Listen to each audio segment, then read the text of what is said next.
This American helicopter is flying over communist-held territory to a town under siege.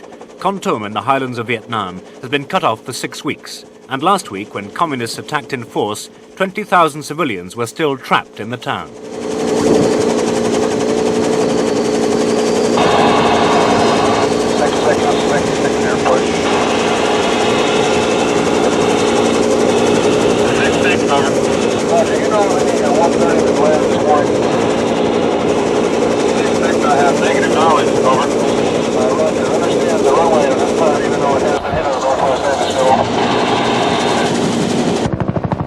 Tonight, World in Action looks at the plight of the primitive mountain people caught in the middle of a decisive battle for the center of Vietnam.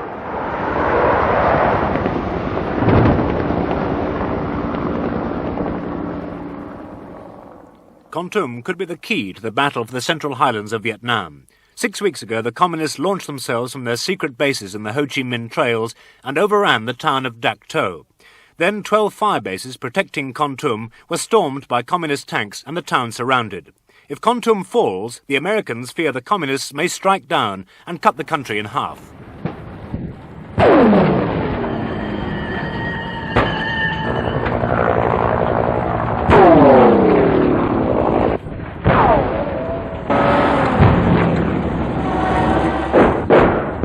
Trapped inside Kontum, the civilian refugees never escape the sound of battle. The front line is less than a mile away.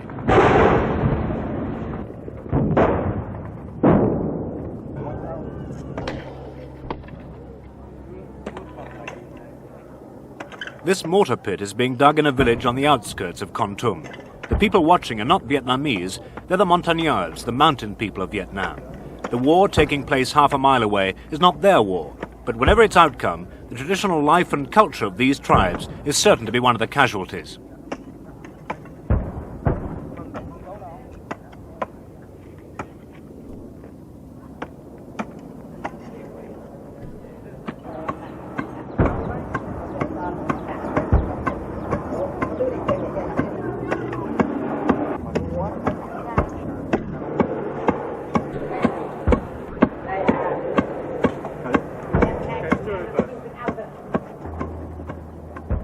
The Montagnards have darker skins than the Vietnamese, almost round eyes and quite different customs. Since they came to Vietnam from Polynesia long ago, they've lived in small villages of long houses, growing hill rice and hunting with wooden crossbows in the forests. The Montagnards' land covers 2/3 of South Vietnam, but the Vietnamese outnumber the million or so hill tribesmen by 17 to 1 and see them as savages. The Montagnard head man in Kontum is Pierre Yuk. The situation in Kontum is certainly very serious. The communists are all around Kontum. They're on the edge of Montagnard villages such as this one here, only a mile from the center of the town. But the people want to stay here if they can. When the communists shelled the town, the Vietnamese fled. This is the deserted center of Kontum, the Vietnamese area. The Vietnamese have left Kontum. They have homes and relations in the lowlands. They only come to the Central Highlands to trade, to set up shop and take money from us. Their roots aren't here. They have enough money to be able to leave and relations to go to. For the Montagnards, the situation is entirely different. If we leave our land, our ancestral villages, if we go elsewhere, it's no longer our land. Without doubt, we wouldn't have enough to eat. How are we going to survive in a Vietnamese town? Montagnards have always been a traditional Negro of South Vietnam, and especially in the highlands here.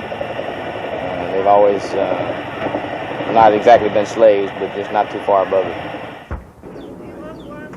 The Montagnards are simple people. I mean, they're satisfied with a little bit of land and their family. I mean, there's just not much else to it. They like to be left alone mainly, which they haven't been. These people have lived through the wars of Indochina, which began almost 30 years ago. The Montagnards continue to work their land, despite the fighting only a few fields away.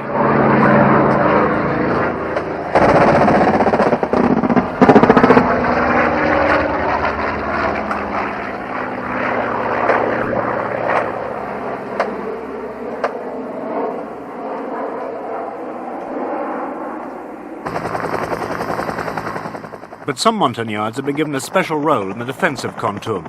Their job is to help the Americans hold isolated fortresses close to the Ho Chi Minh trails. American advisors took us 40 miles behind communist lines to a Montagnard camp at Ben Het. Flying at 10,000 feet above the range of enemy guns, the destruction left behind by the B-52 bombers can still be seen. These traditional Montagnard lands are now free fire zones. Any tribesmen who've not retreated to the special camps or to Kontum run the same risks as the communists.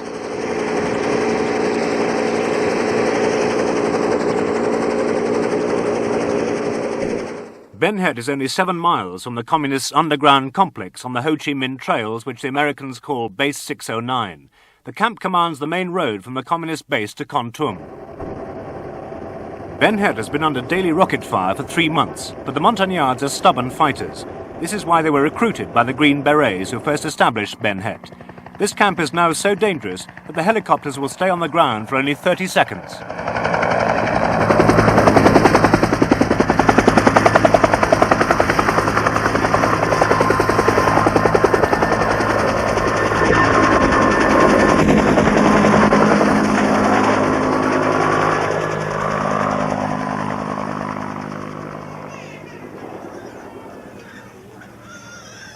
The Montagnard soldiers at Ben Het live in the trenches and bunkers with their women and children. These tribal families didn't even leave when the battle for Ben Het was at its most intense. We've taken probably a little over 1,500 incoming rounds in about a 3 to 4 week period. Now that doesn't count what we took during the battle. It's virtually impossible to estimate what they threw in here during that battle. Probably around 2,000 rounds of heavy stuff. What they threw at us as far as small arms is concerned, you can't count it. A special relationship has existed between the Montagnards and the Americans since the beginning of the war. The Green Berets admired the Montagnards' courage and their qualities as guerrilla fighters, which they contrasted with those of the South Vietnamese. The Special Forces camps have started around 1962-63. To tell you how long this individual family lived here would be almost impossible unless we asked them.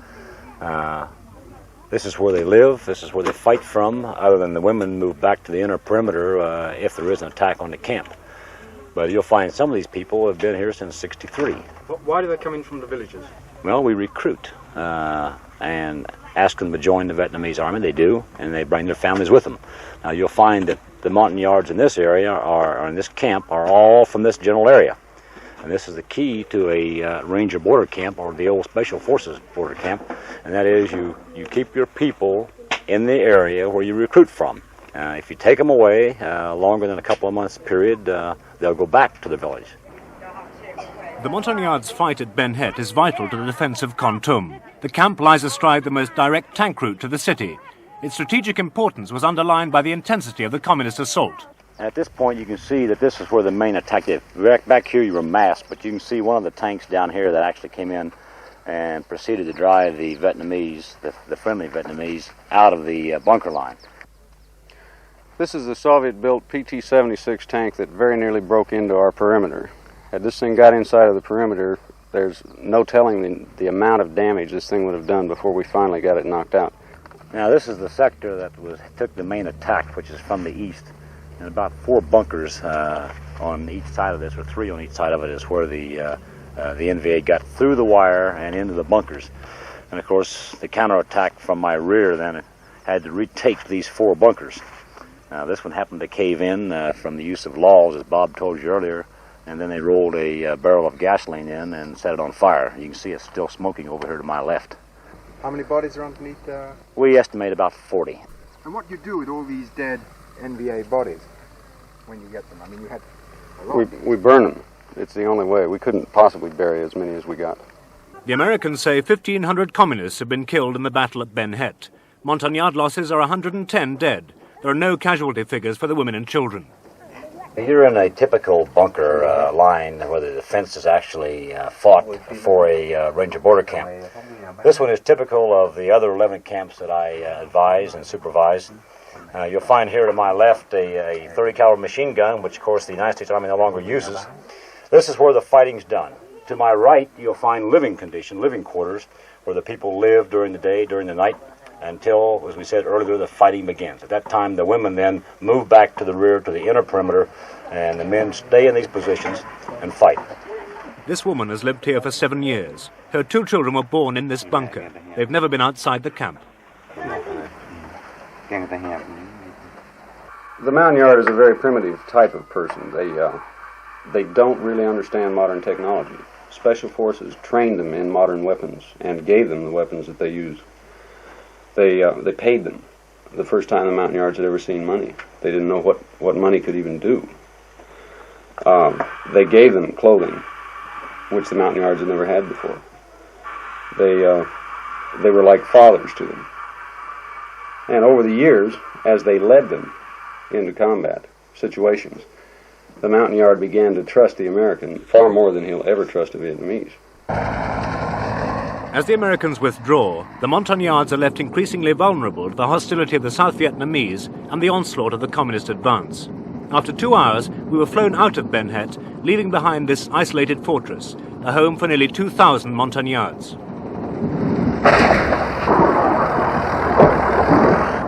All the countryside between Ben Het and Kontum fell to the communists 6 weeks ago.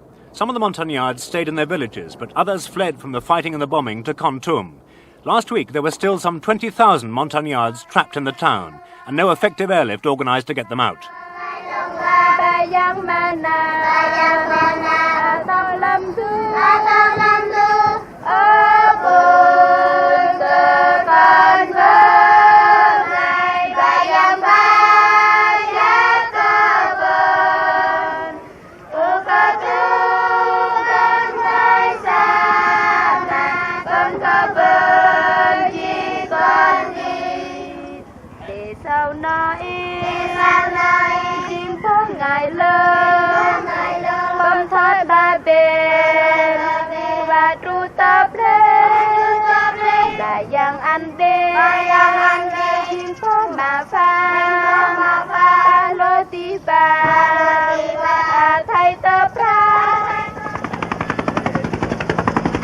The dangers that face the refugees are emphasized by the fact that supplies of rice are only flown in on a daily basis in case the town should fall to the communists.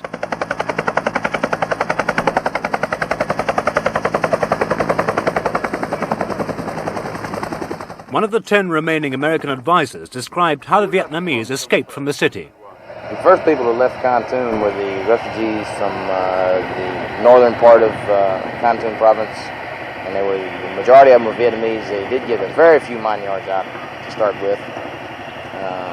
Why was that? The province chief ordered mainly Vietnamese first and mine yards second. These Vietnamese got out when the communist attack began 6 weeks ago. 20,000 Vietnamese escaped in the first few days, but in the 4 weeks since, only 8,000 Montagnards have been airlifted out.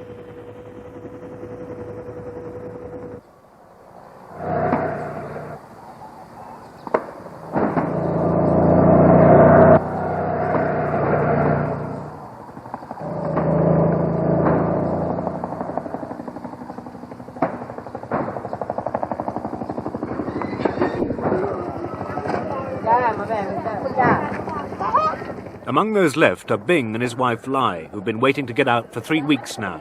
They have 2 children and Lai is 6 months pregnant.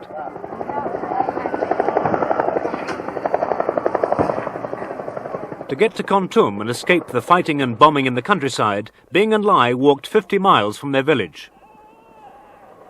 Over 200 of us had to leave our village, Dak Sut, one night. The fighting was very close. We ran out into the forest. We left behind our pigs and chickens. All we could carry was cooking pots and blankets. There was no room for our clothes. We couldn't carry rice. It was too heavy. Yes, we were very scared of the American planes. We heard them drop their bombs. Sometimes they were very close to us. The earth shook, and we saw the smoke rising above the trees. Sometimes they were far away. Then there was a strange rumble. The only way for Bing and the other refugees to escape from Kontum is by air. But for weeks the airstrip has been under rocket attack, and war supplies and food have taken priority over people.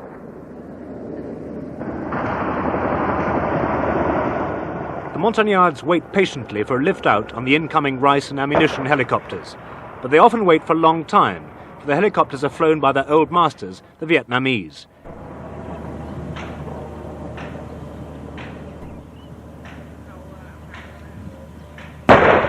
Bing and Lai have been trapped in Kontum for 3 weeks, but now they're near the head of the queue. At first we felt safe in Kontum. We were very happy to arrive. But now all we want to do is escape. We've been told that we'll have to wait our turn for a helicopter. There's no other way out for us. We sit listening to the bombs and rockets. We're afraid. We feel we may die at any time.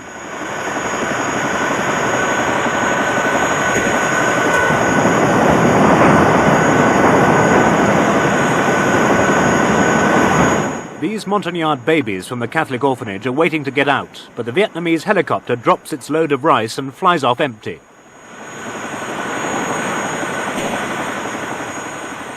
The American advisor gave us a simple explanation for the bottleneck at the evacuation point: extensive corruption among the South Vietnamese air crews. Vietnamese Air Force land just over there, their helicopters. Do they pick up these refugees? Negative. They do not. Why not? They will not pick up the Montagnards for the reasons I stated earlier, that they don't particularly care for the Montagnards to start with. That and the fact that they usually get anywhere from about 10,000 piastres a head for refugees that they carry out. There was some of this going on. Money's been seen changing hands several times. The main reason they won't take people out over there is because they're more interested in making money on what they do take out. The Vietnamese Air Force people come down here and buy Hondas at rock bottom price because they cannot be gotten out of the city. While we filmed, Vietnamese soldiers pushed looted Honda motorcycles onto an empty helicopter. The Hondas are taken to be sold in the town of Pleiku. The Montagnards are left in Kontum. We asked the American advisor why this happened. Well, it's typical. I mean, it's typical of the Vietnamese way of thinking. They put more value on money than they do of life. I get pretty angry sometimes about, especially when you see a Vietnamese soldier dressed up as a woman trying to get on a helicopter. You kind of want to take a stick to his head.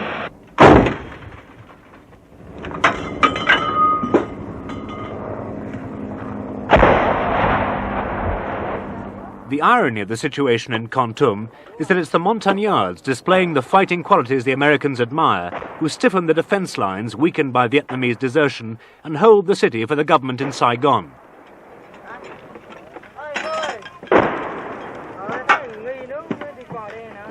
I think they're fighting somebody else's war because they're like I say again, they're not going to get anything out of it after it's over with. They'll go back to their village and hamlets and continue to be the bottom man on the pole. The Montagnards in general will stand and fight. The Vietnamese are in general the opposite. Unless they're so far superior, they don't like to stay.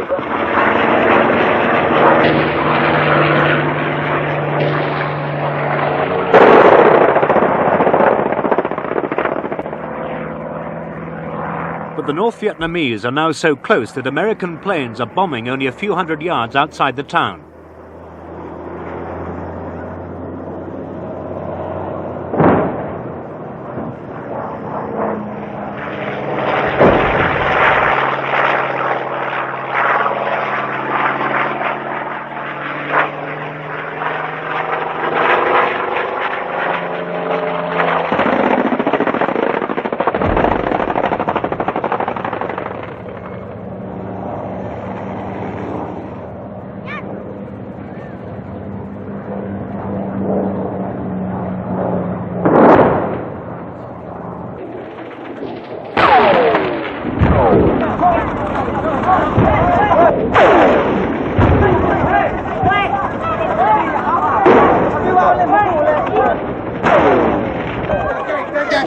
Meanwhile, the refugees at the evacuation point flee as an ammunition plane is hit by a rocket.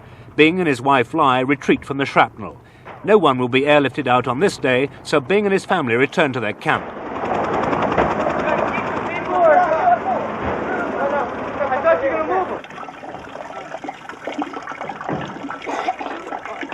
Life in the refugee camp is not easy. Water is scarce, and the family take what they can from a passing army truck. Last night we were very scared. A rocket exploded across the road. We all went and lay down in the trenches. The VC attacked with 6 tanks. We were awake all night, listening and waiting. The children cried and yelled. We do not know what will happen to us. We do not understand this war. We just want to live in peace. We want to return to our village.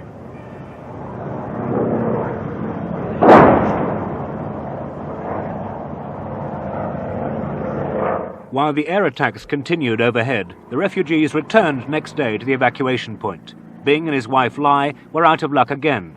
They watched the bodies of soldiers killed at the perimeter being brought to the evacuation point. That day, the evacuation of the dead took precedence over the living.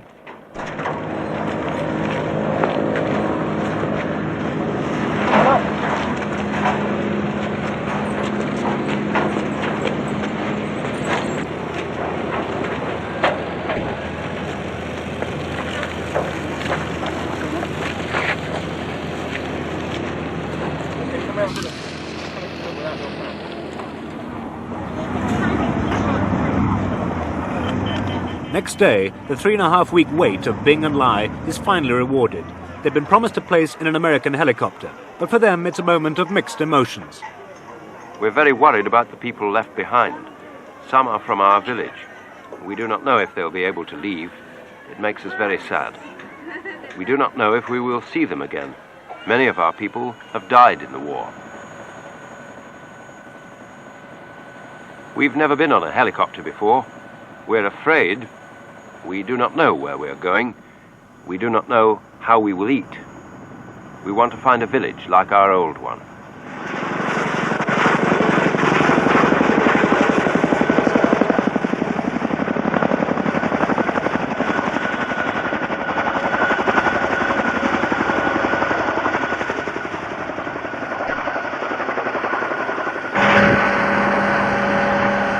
We were happy in our village, working, planting, cutting wood. This is the month we sow rice. The boys love fishing, the men trap birds. Often we go hunting far away from the village. There is no place for the Montagnards' way of life in the resettlement camps to the south, which will be the Bing's new home. While the Montagnards take refuge in the fortified bases or the camps with their rows of tin huts, Vietnamese farmers are rapidly taking over their tribal lands. With no land of their own to farm, the Bing's only means of survival may well be to work as labourers for the Vietnamese. I have heard about the Vietnamese stealing our lands, but I do not know where. We do not like the Vietnamese. They have a different way of life to us.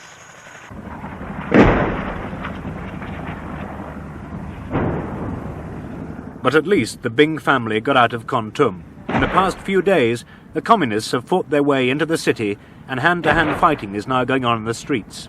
Kontum was once the French missionary capital of the highlands. Before we left, we spoke to the Catholic Bishop of Kontum about the plight of the remaining refugees.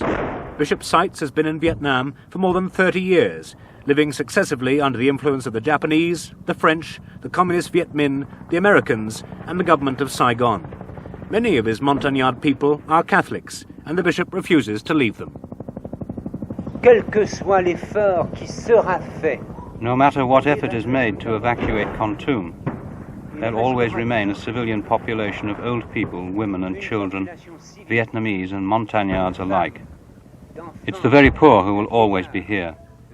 So I made 2 requests to the authorities, that they send food to this besieged city, and that whatever happens, the people should be spared the bombing attacks. I went to Saigon and asked that no matter what happens, we shouldn't be bombed by the B-52s. I've asked this, written it, and I ask it again, only through pity for the thousands of people who will stay in this city. Our plight is very serious. We don't know what our fate will be tomorrow. All we know is that today Kontum is besieged, Kontum is bombarded, that the population is very frightened, but not in a state of panic. There's been no panic here for 4 weeks, but there's deep anxiety because of the situation. We may be under the Viet Cong regime in a few days, we may not be. For us Christians, our faith, without wishing to offend anybody, lies in God, not in men. Vous avez peur ici? Vous avez peur ici? Peur! Afraid? Nous vivons dans la peur. We live in fear. Nous prions Dieu. We pray to God simply not to be afraid of our fear.